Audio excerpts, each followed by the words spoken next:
দয়াল চাঁদ বলে আমার মুসলমান হওয়ার করুণ ইতিহাস বলে আমিও মূর্তি পূজক ছিলাম, আমার এমন রোগ হয়ে গেছে যে রোগের কোনো চিকিৎসা নাই। আন্তর্জাতিক পর্যায়ের হাসপাতালগুলোতে আমার চিকিৎসা করার জন্য আমার আব্বা নিয়ে গেল। দয়াল চাঁদ বলে বিভিন্ন চিকিৎসকরাও আমার চিকিৎসা করে ব্যর্থ হলো, আমার চিকিৎসার কোনো উন্নতি হলো না। এক পর্যায়ে আমার আব্বা বলে হ্যাঁ দয়াল চাঁদ 360টা দরগায় যাইবা তথা 360টা আশ্রমে যাইবা, 360 মূর্তির সামনে মাথা নত করো, তুমি সেখানে চলে যাও, তোমাকে এই খরচ দেওয়া হলো। দয়াল চাঁদ চক্রবর্তী আবার দূর দূরান্তে বিভিন্ন এলাকায় সফর করে করে বিভিন্ন আশ্রমে ঘুরে ঘুরে সেখানে যায় পূজা দেয়, সেখানে মান্যত করে, কিন্তু তার পেট ব্যথা ভালো হয় না, অসুস্থ হয় না। অনেকদিন পর্যন্ত ঘোরাঘুরি করে একদিন হঠাৎ করে খোলামেলা জায়গায় বসে আছে, গায়েব থেকে আওয়াজ আসে অথবা ঘুমের ঘরে স্বপ্নে দেখে কে যেন দয়াল চাঁদকে বলে হ্যাঁ দয়াল চাঁদ আল্লাহর কোরআন থেকে সূরা ফাতিহার আমল শুরু করো, আল্লাহ তোমার পেট ব্যথা ভালো করে দিবে। দয়াল চাঁদ চক্রবর্তী স্বপ্নে অথবা গায়েব আওয়াজ থেকে খবর পায় আবার ইমাম সাহেবের কাছে চলে গেল। হিমালয় পর্বতের কাছাকাছি বাড়ি যান। মিঠুনদার ছোট ভাই দয়াল চাঁদ চক্রবর্তী বলে আমি ইমাম সাহেবের কাছে চুপে চুপে যোগাযোগ করলাম, হুজুর আমাকে আপনি সূরা ফাতিহার আমল শিখায়া দেন। ইমাম সাহেব বলে দয়াল চাঁদ তুমি যেহেতু মূর্তি পূজক একজন হিন্দু মানুষ, তোমাকে আল্লাহর কোরআন শেখানো যাবে না। তুমি যদি ইচ্ছে করে মুসলমান হয়ে যাও তাহলে তোমার পেট ব্যথা ভালো হওয়ার পরে আবার যদি হিন্দু ধর্মে চলে যাও তাতেও কোনো অসুবিধা নাই, কিন্তু এই মুহূর্তে তোমাকে কালেমা পড়ে মুসলমান হয়ে গেলে কোনো অসুবিধা হবে না। মুসলমান হওয়ার পরে তোমাকে সূরা ফাতিহার সবক দেব, জোরে কোন সুবহানাল্লাহ। দয়াল চাঁদ মুসলমান হওয়ার অভিনয় করলেন, সে নিজের মুখে কথাগুলো বলেছেন। দয়াল চাঁদ বলে ইমাম সাহেবের কথা অনুযায়ী আমি কালেমা পড়ে মুসলমান হলাম, কিন্তু আমার টার্গেট ভিন্ন, আমার যদি অসুস্থতা সুস্থ হয়ে যায় আবার হিন্দু হয়ে যাব। ভাইয়েরা আমার, বন্ধুরা আমার, মুসলমান হলেন অভিনয় করে মুসলমান হওয়ার পরও সূরা ফাতিহা যখন সবক দিলেন ইয়াকা নাবুদু ওয়া ইয়াকা নাস্তাঈন ইহদিনাস সিরাতাল মুস্তাকিম এমন করে করে সূরা ফাতিহা টোটালটা মুখস্থ করলেন। 41 দিন পর্যন্ত আমল শুরু করলেন। দয়াল চাঁদ বলে আমি আমল করতে করতে প্রায় অনেক দিন পর্যন্ত আমল করলাম, আমি দেখি আমার শরীরে পেট ব্যথা সহ যত রোগ ছিল সূরা ফাতিহার বরকতে আল্লাহ ভালো করে দিয়েছে। দয়াল চাঁদ ইমাম সাহেবের সাথে যোগাযোগ করে বলে হ্যাঁ ইমাম সাহেব হুজুর আমি মনে করেছিলাম আমার পেট ব্যথার জন্য আমি মুসলমান হয়েছি, আবার হিন্দু হয়ে যাবার নিয়ত ছিল, কিন্তু নিয়তটা আমি পাল্টায় এলাইছি। কয় কেন? কয় আল্লাহর কোরআন যদি আমাকে শিফা দিতে পারে আবার বুঝতে আর বাকি নাই যে মূর্তির সামনে আমি মাথা নত করে সেইগুলো আমার ভগবান হতে পারে না। যে মূর্তিরা আমরা নিজের হাত দিয়ে বানাই, মূর্তির সামনে প্রণাম করলাম, 360টা মূর্তির সামনে মাথা ঠেকাইলাম, আমার সুস্থ করতে পারলো না, আর আমি সূরা ফাতিহার আমল করলাম, আল্লাহ আমার পেট ব্যথা ভালো করে দিয়েছে। আর দেরি করতে চাই না, এই মুহূর্তে আমাকে ঈমানি কালিমা পড়ে মুসলমান বানায় দেন, জোরে কোন সুবহানাল্লাহ। এবার মুসলমান বানায় তাকে আমল দিয়া দিলেন 5 ওয়াক্ত নামাজ পড়ো। দয়াল চাঁদের নাম পরিবর্তন হয়ে গেছে। দয়াল চাঁদ বলে হুজুর আমার কি আমল? কয় ফজরের নামাজ পড়বা। ফজরের নামাজ আদায় করে জোহরের নামাজটাও সে আদায় করে, জোহর আসর মাগরিব ইমাম সাহেবের রুমে চুপে চুপে আদায় করে, এশারের নামাজটাও সে আদায় করে, কিন্তু ঘরের দরওয়াজা লাগায় একা একা আদায় করে, কেউ জানে না, ফ্যামিলির তার ঘরের কেউ জানে না দয়াল চাঁদ যে মুসলমান হয়ে গেছে। রাতের বেলা দরওয়াজা লাগায় এশারের নামাজ আদায় করে, ফজরের নামাজের আগে শীতের রাত্র হিমালয় পর্বতের কাছাকাছি যারা আছে এরা জানে শীত কি জিনিস। আপনারাই তো তাহিরপুরের মানুষ, পাহাড় কাছে হওয়ার কারণে অনেক ঠান্ডা বাতাস বয়ে যায়। দয়াল চাঁদ বলে শীতের রজনী হলে কি হবে, আমি ভোর রাত্রে ফজরের আগে ঘর থেকে বের হয়ে যাই, সেই ঠান্ডা বাতাসের ভিতরে জঙ্গলের ভিতরে আমি মাঝে মাঝে ফজরের নামাজ আদায় করি, জোহর আসর মাগরিব ইমাম সাহেবের রুমে আদায় করি, রাতের বেলা এশারের নামাজটা শুধু ঘরের ভিতরে চুপে চুপে দরওয়াজা লাগায়া আমি আওয়াজ করি, কেউ জানে না কিন্তু আমি নামাজ ঠিকই আদায় করি। জোরে কোন সুবহানাল্লাহ। দয়াল চাঁদ চক্রবর্তী বলে আমি নামাজ পড়ি, কেউ জানে না কিন্তু দরওয়াজা লাগায়া আদায় করি। হঠাৎ করে একদিন দরওয়াজা লাগাইতে আমি ভুলে গিয়েছিলাম, কে যেন দরওয়াজা ধাক্কা দিয়া দেখে আমি নামাজ পড়তেছি, সেজদা দিতেছি। ভারতবর্ষে যেহেতু হিন্দু রাষ্ট্র কিন্তু মুসলমানের সংখ্যা অনেক, হিন্দুরাও জানে নামাজ কেমনে পড়ে, ওরাও জানে। দয়াল চাঁদের আমল দেখা বুঝতে পারছে সে একজন নামাজ আদায় করতেছে, চিল্লা পাল্লা করে ঘরের সব মানুষ একসাথে করে ফেলছে, আশপাশের বাড়ির সব মানুষ একসাথে হয়ে গেছে। ডাক দিয়া কয়ে দেখো না দয়াল চাঁদ নামাজ পড়তেছে, সে মনে হয় মুসলমান হয়ে গেছে, তাকে আটকাও। যেহেতু হিন্দুস্তান, আশপাশের হিন্দুরা দয়াল চাঁদের ভাই যারা আছে এরাও তাকে মানে নাই, কেউ তাকে মায়া করে নাই। নামাজের ভিতরেই বিভিন্ন লাঠি দ্বারা তাকে আঘাত করে, কেউ থাপড়া দেয়, কেউ ঘুষা মারে, মারতে ঘাড়ের মধ্যে মারে, মাথার মধ্যে বাড়ি দেয়। দয়াল চাঁদ চক্রবর্তী পরবর্তীতে মুসলমানদেরকে জানায় আমি মারি খাই, আমার মাথা ফেটে রক্ত জমিনে পড়ে। এরপরও নামাজের ভিতরে মনে মনে ডাক দেয় আল্লাহ আমারে মারতে মারতে যদি মেরেও ফেলা হয় তারপরেও সালাম না ফিরানো পর্যন্ত আমি নামাজ ছাড়বো না। সুবহানাল্লাহ। দয়াল চাঁদ চক্রবর্তীতে মারতেছে তারপরেও নামাজ শেষ হইল। মারতে মারতে পোশাকগুলো ছিঁড়াফাড়া করে ফেলেছে, অর্ধ উলঙ্গ অবস্থা একটা ঘরের মধ্যে রাখা হয়েছে, ব্যতি বাহির দিয়ে তালা দেওয়া হয়েছে যে সে যদি আবার হিন্দু ধর্মে ফিরে না আসে তাকে তাহলে জেলখানায় আবদ্ধ করা হবে। রাত্রের বেলায় মা দুঃখিনী, যদিও ভিন্ন ধর্মের কিন্তু মা তো মায়ে পেটে ধারণ করেছে, 10 মাস 10 দিন পেটে ধারণ করেছে। মা কোথা থেকে যেন চাবি সংগ্রহ করে দয়াল চাঁদকে রুম থেকে আস্তে করে বের করে দিছে। নিজের গায়ের একটা চাদর অথবা শাড়ির এক পা ছিঁড়ে হলেও সন্তানের গা ডাকছে, কোন রকম লজ্জাস্থান গুলো ঢাইকা সন্তানকে বলে হ্যাঁ সন্তান সকালবেলা তোরা আরো বাড়বে, আমি মা তোর শরীরে আঘাত সইতে পারবো না,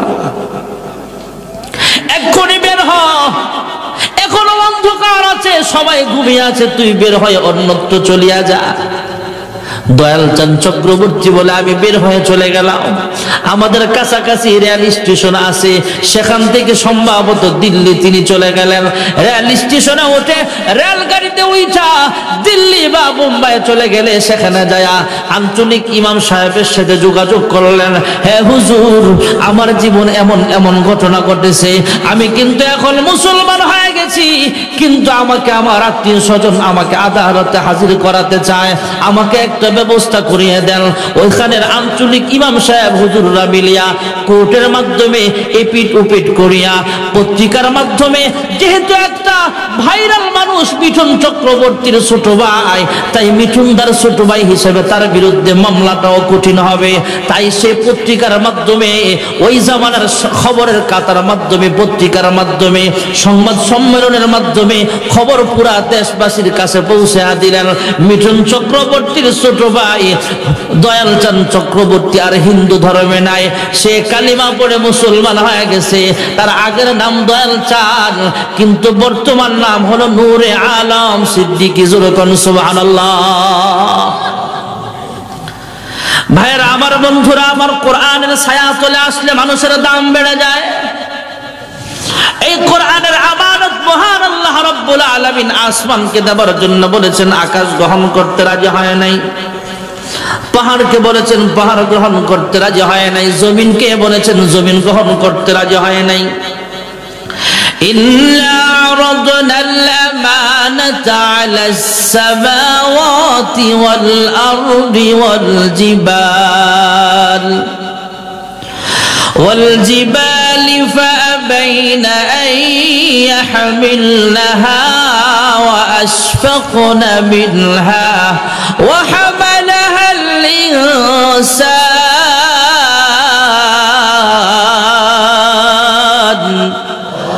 আল্লাহ তাআলা আসমানকে দেবার জন্য বলেছেন, গ্রহণ করতে রাজি হয় নাই, অস্বীকার করে বসলো।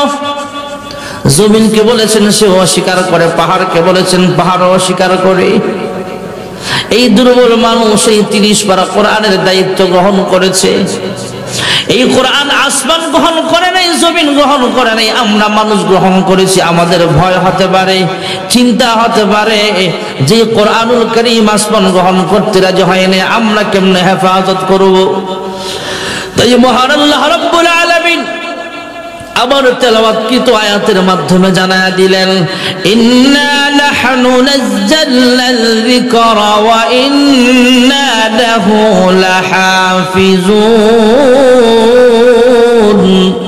মহান আল্লাহ তাআলা জানায়া দিলেন, হে মানুষ, তোমাদের চিন্তা হতে পারে, পেরেশানি হতে পারে, আমি আল্লাহ কোরআন নাযিল করলাম এবং কিয়ামত পর্যন্ত এই কোরআনের হেফাজতের দায়িত্বটাও আমি আল্লাহ আমার কুদরতি হাতে গ্রহণ করে নিলাম।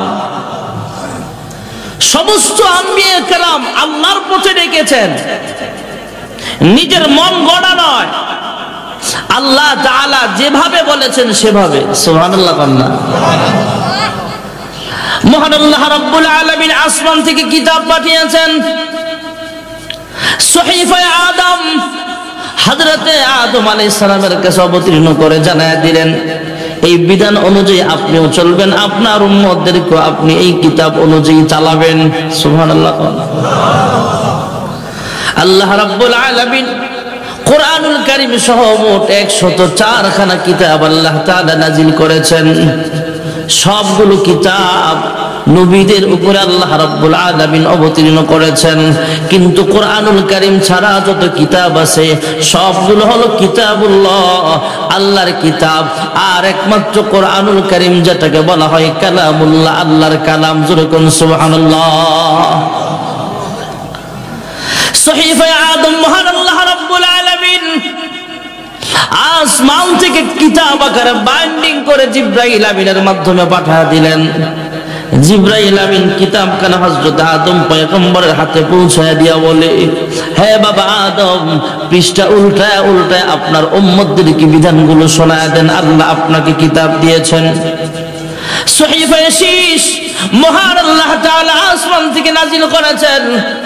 নূহ আলাইহিস সালামের উপরেও আল্লাহ নাযিল করেছেন। আসমানি প্রসিদ্ধ 4 খানা কিতাবের মধ্যে একটা কিতাব হলো তাওরাত শরীফ। মহান আল্লাহ আসমান থেকে বাইন্ডিং করে কিতাব আকারে জিবরাইল আমিনের মাধ্যমে পাঠিয়ে দিলেন। জিবরাইল আলাইহিস সালাতু ওয়াস সালাম পয়গম্বর মুসা কালিমুল্লাহর কাছে কিতাবখানা পৌঁছে দেয়া বলে, পৃষ্ঠা উল্টায় উল্টায় আপনি বিধানগুলো আপনার উম্মতদেরকে শোনায় দেন। যেরকম সুবহানাল্লাহ। জাবুর কিতাবটাও আসমান থেকে কিতাব আকারে আল্লাহ নাযিল করেছেন হযরত দাউদ পয়গম্বরের কাছে। হযরত জিবরাইল আমিন দাউদ পয়গম্বরের কাছে কিতাবখানা পৌঁছায় দিয়ে আদবের সাথে বলেন, পৃষ্ঠা উল্টায় উল্টায় আপনার বিধানগুলো শোনায় দেন, কিতাব কিভাবে নাযিল হয়েছে, কিতাবের ভিতরে কি লেখা আছে। ইনজিল শরীফটাও হযরত ঈসা পয়গম্বরের কাছে কিতাব আকারে নাযিল করেছেন, কিন্তু কোরআনুল কারীম মহান আল্লাহ কিতাব আকারে নাযিল করে নাই। 23 বছরের নবুয়তের জিন্দেগিতে আল্লাহর হাবিবের কাছে 1 আয়াত 2 আয়াত, 1 রুকু 2 রুকু, 1 সূরা 2 সূরা এমন করে করে 23 বছরের নবুয়তের জিন্দেগিতে আল্লাহ কোরআনুল কারীম আল্লাহর পয়গম্বরের সিনার উপরে নাযিল করেছে। ভাইরা আমার, বন্ধুরা আমার আপনার নবী বিশ্ব নবী রাহমাতুল লিল আলামিন আল্লাহর হাবিবের বয়স যখন 35 বছর মাত্র, এখনো নবুয়তি পায় নাই, এখনো কোরআনুল কারীম অবতীর্ণ শুরু হয় নাই। আম্মা জান খাদিজা রাদিয়াল্লাহু তাআলা আনহা ডাক দিয়া বলে, হে আবুল কাসেম, আম্মা জান খাদিজা কখনো আল্লাহর হাবিবকে নাম বলে ডাক দেয় নাই, স্বামীর সাথে বেয়াদবিমূলক আচরণ করে নাই, সব সময় আবুল কাসেম বলে ডাকতেন। সুবহানাল্লাহ। আল্লাহর হাবিবের শিশু একটা বাচ্চা ছিল, সে ছেলে বাচ্চা, যার নাম হলো কাসেম। শিশু অবস্থায় দুনিয়া থেকে বিদায় হয়ে গেছে, তার নামে ডাকতেন হে আবুল কাসেম বলে ডাকতেন, হে আবুল কাসেম বলে সম্বোধন করতেন। সুবহানাল্লাহ। আপনারা আমার ভাষা বুঝেন তো? সমাজে এখনো অনেক মুরব্বী আছে, দেখবেন অনেক ফ্যামিলি আছে, স্বামী তার স্ত্রীকে নাম বলে ডাকে না, স্ত্রীও তার স্বামীকে নাম বলে ডাকে না। এমন জান্নাতি ফ্যামিলি আছে না নাই? কিন্তু বেশি শিক্ষিত ফ্যামিলি যারা, মডার্ন ডিজিটাল আধুনিক যুগের কিছু পোলাপেন আছে, কলেজ ভার্সিটির যায় প্রেম করে, তখন বিয়ে হয়, ভার্সিটির থাকতে একজন আরেকজনের নাম লইয়া ডাকছে, বিয়ে হওয়ার পরেও একজন আরেকজনের নাম লইয়া ডাকে, আছে না নাই? আমাদের দেশে নারী নির্যাতনের আইন আছে। ঢাকা রাজধানীতে যত উঁচা উঁচা বিল্ডিং দেখেন, অধিকাংশ বিল্ডিং এর ভিতরে পুরুষ নির্যাতন হয়। প্রত্যেকটা স্ত্রীর হাতে তার স্বামী নির্যাতিত, বেশিরভাগ ফ্যামিলিতে ঢাকা শহরে। যদি পুরুষ নির্যাতন আইন করে তাহলে অনেক বিবিরা ফেসে যাবে। স্বামীরে তুই তুই করে কয়, স্বামীরে ধমক দেয়, স্বামীরে মারে পর্যন্ত। পুরুষ নির্যাতন হয়। যত মডার্ন ফ্যামিলি দেখেন, এগুলো চলতেছে ঢাকা শহরে। আর বেশিরভাগ ফ্যামিলি যেগুলো বেশি পয়সাওয়ালা, একজন আরেকজনকে মানে না। জামাইয়ের নাম সাগর, বউর নাম নদী। জামাইয়ের নাম কি? সাগর, বউর নাম। ভার্সিটিতে পড়তো, বিয়ে শাদী হয়েছে, প্রেম করতো, তখনও নাম লয়ে ডাকতো, বিয়ার পরেও নাম লয়ে ডাকে। এ সাগর এদিকে আসো, জামাই বউর ডাকতে নদী কাম হিয়ার। পোলা একটা বড় হইছে, হেও ডাকে এ সাগর এদিকে আসো, এ নদী এদিকে আসো। মডার্ন ফ্যামিলি তো শিক্ষিত ফ্যামিলি, রাত্রে বেলায় পরামর্শ করে কি করা যায়। ফুলাই দিয়ে আমো করতে শুই না আমার ডাকে সাগর, তোর ডাকে নদী, কি করা যায়? কয়েকটা কাজ করো, আমাদের কাছ থেকে শুনলেই তো ডাকছে সাগর আর নদী, এখন আমগর কাছ থেকে তো আব্বা আম্মা শিখতে হইব। আজকে তুমি আমার ডাকবা আম্মা, আমি তোমার ডাকবো আব্বা। আম্মা জান খাদিজা রাদিয়াল্লাহু তাআলা আনহা কখনো আল্লাহর হাবিবকে মুহাম্মদ ইবনে আব্দুল্লাহ বলে ডাকতেন না, সব সময় আবুল কাসেম বলে ডাকতেন। এই যুগেও অনেক নারীরা আছে তার স্বামীকে নাম বলে ডাকে না, বলে হে আব্দুল্লাহর আব্বা, হে আয়েশার মা, এইভাবে ডাক দেয়, আছে না নাই? আম্মা জান খাদিজা ডাক দেয়া বলে হে আবুল কাসেম, মাঝে মাঝে আপনার মন খারাপ দেখি আমি, কিভাবে যেন আসমানের দিকে তাকায় কি যেন আপনি গবেষণা করেন। প্রথম ভেবেছিলাম আপনি বুঝে আমার মতো একটা বয়স্ক নারী বিবাহ করার কারণে বুঝে আপনার মনটা ভীষণ খারাপ। আল্লাহর নবীর বয়স 35, আম্মা জান খাদিজা রাদিয়াল্লাহু তাআলা আনহার বয়স 50। বিবাহ যখন হয়েছে আল্লাহর হাবিবের বয়স ছিল 25 আর 35 যোগ করলে ভাইরা আমার, আল্লাহর হাবিব বয়স হলো 25 আর আম্মা জান খাদিজার বয়স হলো 40। আল্লাহর হাবিবের বয়স 35, আম্মা জান খাদিজার বয়স হয়ে গেছে 50। আম্মা জান খাদিজা বলে হে আবুল কাসেম, আমি ভেবেছিলাম আমার মতো একটা বয়স্কা নারী বিবাহ করার কারণে বুঝে আপনার মনটা ভীষণ খারাপ। বহু পরীক্ষা নিরীক্ষা করে দেখলাম এই জন্য আপনার মনটা একটুও খারাপ হয় না। এরপরে ভাবতাম ক্ষমতার প্রতি বুঝে আপনার লোভ, এলাকার বড় লিডার হওয়ার জন্য বুঝে আপনার লোভ, তখন দেখি না ক্ষমতার প্রতিও আপনার কোনো লোভ নাই। এরপরে ভাবলাম টাকা পয়সা ধন দৌলতের বুঝে আপনার লোভ আছে। পরে পরীক্ষা করে দেখলাম ধন দৌলতের প্রতিও আপনার কোনো ভালোবাসা নাই। আপনাকে যা বেতন দেওয়া হয়, আপনি যা কামাই করেন, মালা বুদ্ধা মিনহু, তথা নিজের নিত্য প্রয়োজনীয় সবচাইতে বেশি প্রয়োজনীয় জিনিস ছাড়া বাকি সবগুলো ফকির মিসকিনদের মাঝে বিলায়া দেন। জোরে কোন সুবহানাল্লাহ।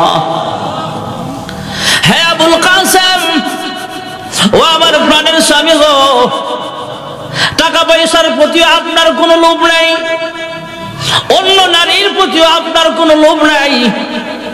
আমি একজন বয়স্ক নারী, এই জন্য আপনার কোনো খারাপ মন খারাপ দেখি না, কিন্তু মাঝে মাঝে আসমানের দিকে তাকায় কি যেন গবেষণা করেন, কেন আপনার মনটা খারাপ জানতে চাই।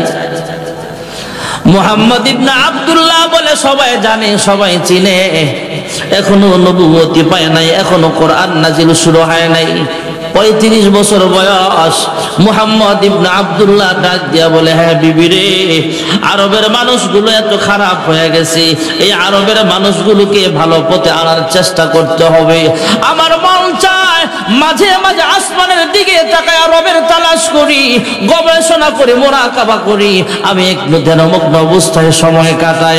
হ্যাঁ খাদিজা, আমার মন চায় ওই যে মক্কার পাশে একটা উঁচা পাহাড় আছে জাবালে নূর, ওই পাহাড়ের উপরে উঠা উঠা একা একা বসে বসে মালিকের ধ্যানে সময় কাটাইতে মন চায়। যেরকম সুবহানাল্লাহ। আপনাদের পাশে যে পাহাড় আছে কয় হাজার ফুট উঁচা হবে? 2000 ফুট, 1500 ফুট। আমাদের বাংলাদেশের এক পাহাড়ে আমি গিয়েছিলাম, আলুর টিলা পাহাড়, মাত্র 1800 ফুট উঁচা। হিজরতের সময় আল্লাহর হাবিব যেখানে উঠেছিলেন সেটা 5500 ফুট উঁচা। আমি নিজে উঠেছি, প্রায় 1.5 থেকে 2 ঘন্টা সময় লাগে। 5413 ফিট উঁচা পাহাড়। আর জাবালে নূর, যেখানে আল্লাহর হাবিব ধ্যানমগ্ন অবস্থায় সময় কাটাইতেন, যেখানে সর্বপ্রথম কোরআনুল কারীম নাজিল করা হয়েছিল, ওই পাহাড়টা সমতল থেকে 2500 ফুট উঁচা। যেরকম সুবহানাল্লাহ। আমাদের মতো ইয়ংম্যান যুবকরাও প্রায় 1 থেকে 1.5 ঘন্টা সময় লেগে যায় সেখানে উঠতে। ভাইয়েরা আমার, আল্লাহর হাবিব বলে, হ্যাঁ খাদিজা, আমার মন চাই সেখানে উঠা একা একা ধ্যানমগ্ন সময় কাটাইতে। আম্মাজান খাদিজা ডাক দিয়া বলে, ওগো আমার প্রাণের স্বামী গো, আমার পক্ষ থেকে কোনো বাধা নাই, আমার ব্যাপারে আপনার কোনো টেনশন করতে হবে না, আপনার সন্তানাদির ব্যাপারেও কোনো পেরেশান হতে হবে না, বাজার করার ব্যাপারেও কোনো পেরেশান হতে হবে না, আপনাকে উন্মুক্ত করে দিলাম, তথা আপনি সংসারের কোনো দায়িত্ব গ্রহণ করতে হবে না, সংসার নিয়ে কোনো পেরেশান হতে হবে না, আপনি চলে যান মালিকের ধ্যানমগ্ন অবস্থায় সময় কাটায়া দেন। যুবকন সুবহানাল্লাহ। আল্লাহর হাবিব রাহমাতুল লিল আলামিন 2500 ফুট উঁচা পাহাড়ে ওইটা সময় কাটায় মালিকের ধ্যানমগ্ন অবস্থায় সময় কাটায় দেয়। এদিক দিয়ে আম্মা জান খাদিজা রাদিয়াল্লাহু তাআলা আনহা বাচ্চাদেরকে খানা খাওয়ায়। খাবারের প্লেট সামনে নিয়ে যখন বসছে, তখন মনকে বলে, হ্যাঁ মন, এমন ভালো মানুষটারে না খাওয়ায় তুই কেমনে খাবি? সুবহানাল্লাহ। এখানে যে মুরব্বীরা আছে জিগায়া দেখেন, আগের যুগটা এমন ছিল, মা বোনেরা স্বামীরে সারা খাবার খাইতো না। সুবহানাল্লাহ কন্যা, জান্নাতি সংসার ছিল। আমার মায়ের কাছ থেকে শুনতাম, স্বামী যদি 2-3 ঘন্টা পরে আসে, তাহলে স্বামীরে নিয়ে বউ খানা খাইতো, মুহাব্বতের সংসার। আর যদি স্বামী আসতে বেশি দেরি হয়, দুপুরে আসে না, রাতে আসবে, তাহলে রান্না করার পরে যে ভাতটা পাতিলায় থাকে, এই পাতিলার উপরের ভাতটা চামচ দিয়ে স্বামীর জন্য আলাদা রেখে দিত। এটার নাম কয় আগ ভাত। প্রথম ভাতটা স্বামীর জন্য রাখত। মুহাব্বত কম ছিল না বেশি ছিল? আর এখনের ডিজিটাল পোলাপাইনের সংসারে বরকত নাই, মুহাব্বত নাই। কারণ ডিজিটাল বউ যারা আছে, আগের মহিলারা আগ ভাতটা জামাই লেগে রাখতো, আর এখনকার মহিলারা রান্না করার সময় কয়, আমার নিজের ব্যাটারি আগে চার্জ দিয়ে লই।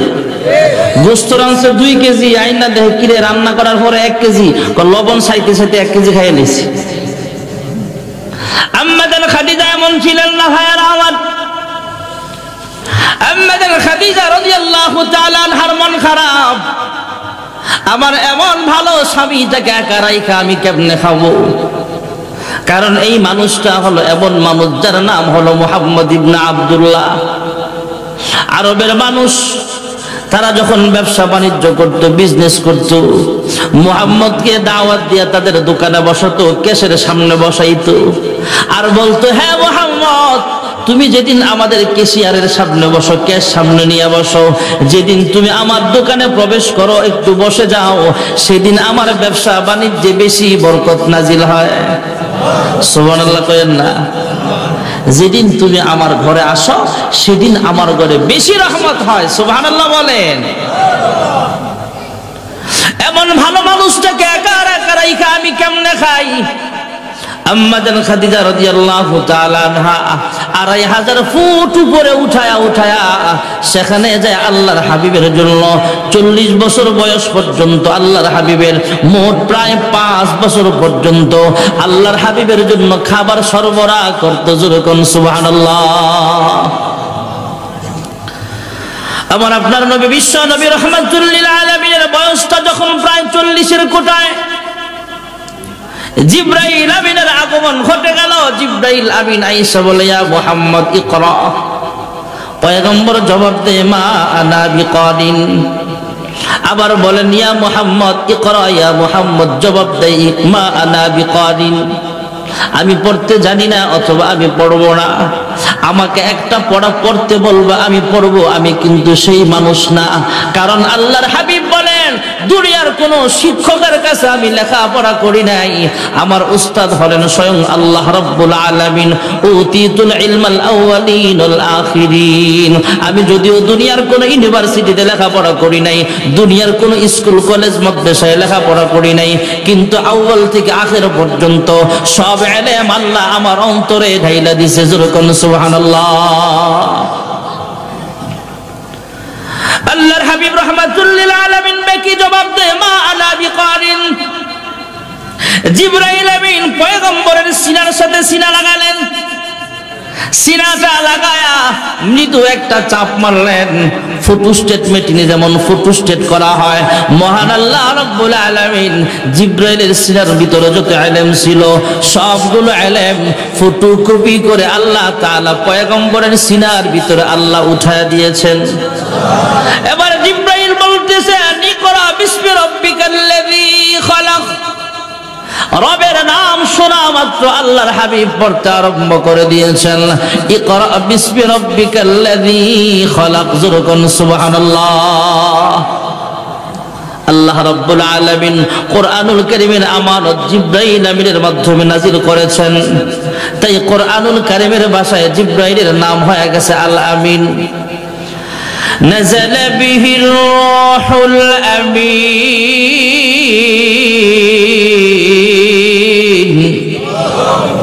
জিবরাইলের নাম আল আমিন। মহান আল্লাহ রাব্বুল আলামিন যেখানে সর্বপ্রথম কোরআন অবতীর্ণ করেছেন, যেই শহরে এমন একটা ঘর আল্লাহ তাআলা সৃষ্টি করেছেন, যে ঘরের দিকে তাকায়া থাকলে আমুলনামায় সব লেখা হয়ে যায়, এমন একটা ঘর যেখানে দৈনিক আসমান থেকে সরাসরি ১২০টা রহমত নাজিল হয়, এমন একটা ঘর যেখানে দাঁড়ায় সরাসরি ১ রাকাত নামাজ পড়লে আল্লাহ তাআলা আমলনামায় ১,০০,০০০ রাকাত নামাজের সব লিখিয়া দেয়, এমন একটা ঘর যেখানে আছে, যেখানে আল্লাহর হাবিবকে আল্লাহ পাঠিয়েছেন, যেখানে সর্বপ্রথম কোরআন অবতীর্ণ করা হয়েছে, সেই শহরটার নাম হয়ে গেছে আল আমিন। জোরে কোন সুবহানাল্লাহ। والتين والزيتون وطور سينين وهذا البلد الأمين।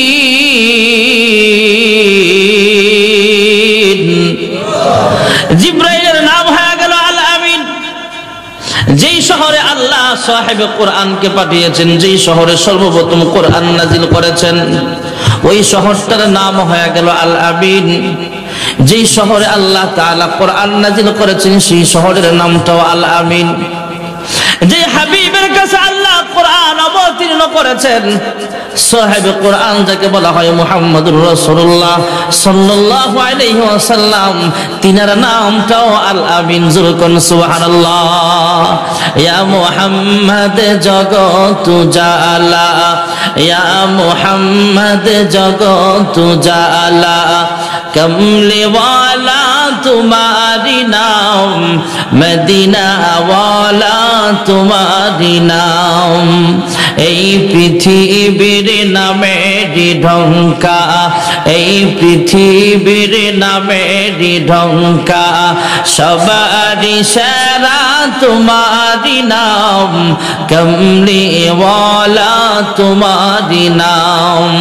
ফকির দরবেশ বাদশাগণের, ফকির দরবেশ বাদশাগণের গলারি মালা तुम्हारी नाम, कौसर वाला तुम्हारी नाम। लौहे महफूजे आछे जे लेखा, लौहे महफूजे आछे जे लेखा, मिमेरी दादा तुम्हारी नाम।